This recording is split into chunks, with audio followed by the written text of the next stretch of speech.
Good morning, church. If we've never met before, my name is Dan Dybing, and I attend hometown Bloomington with my wife and 3 boys.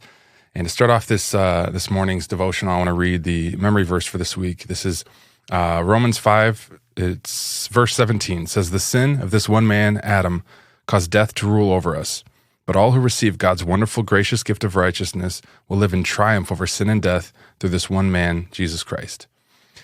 So Adam's sin, which spread to all humanity, as Brent talked about this last Sunday, it was a big problem, but God's grace is bigger. God's grace is bigger than the failure of Adam because of Jesus and what he did on the cross. When I was in junior high and in high school, I had a friend named Kyle. Kyle lived on the street from me. We shared a lot of the same interests. We both loved hip-hop and sports, and so we spent a lot of time together. Kyle was someone that was loved by everyone. He was just a very nice, genuine guy. He was a beast on the football field. He was homecoming king. He was loved by everyone. And it was a mission of mine as a young Christian to reach Kyle for Jesus and to see Kyle become a believer. So I would invite him to church. He came a couple times when we were driving around in my 96 Saturn SL1. I would slip on the Christian hip hop and hope for the best. Kyle was respectful about it, but he didn't really have that much interest, or it didn't seem like he was all that interested. So that didn't seem like there was any traction. And while I can say that most of the time my heart was in the right place, there was a small part of me that wanted Kyle to know Jesus or to become a Christian and have it be me who leads him there, because that would make me look really good to all my Christian friends. That'd be kind of a gold star for Dan, right? And that kind of not great motivation, it's fleeting, right? It doesn't sustain. And so I was in and out of his life. I was very inconsistent with it. And sometimes I would hide my sin from him to try and kind of put on a good show as the Christian guy. Other times I would stop caring and I would just sort of flaunt my sin. Neither of those things are good. So I would say that my witness to Kyle was inconsistent at best, and other times just bad. Kyle was a year older than me, so when he graduated high school, he moved off to college on the other side of the country, and we completely lost touch. And I thought, well, I guess that's that. I really screwed that up. There's nothing I can really do about it now. And then 8 years later, I get a message from Kyle, a Facebook message, and I'm going to read part of that to you guys. He said, "I'm in a men's ministry group where our leader asks us, 'Who are we thankful for leading us to Christ?' I have never told you this, but thank you for standing up for Christ back in the day.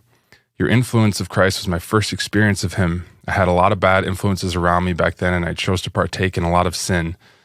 But you helped plant a seed in me for Christ through your music, actions, and your family. And let me tell you, he has done unimaginable things with that seed. In my brokenness, he has restored me and continues to make me new.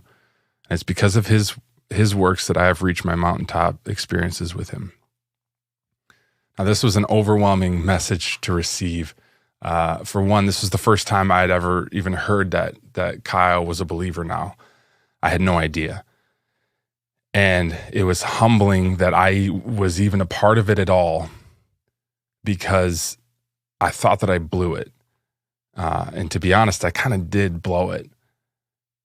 But by God's grace, he saved Kyle. God's grace is bigger than Kyle's sin, and it's bigger than my sin.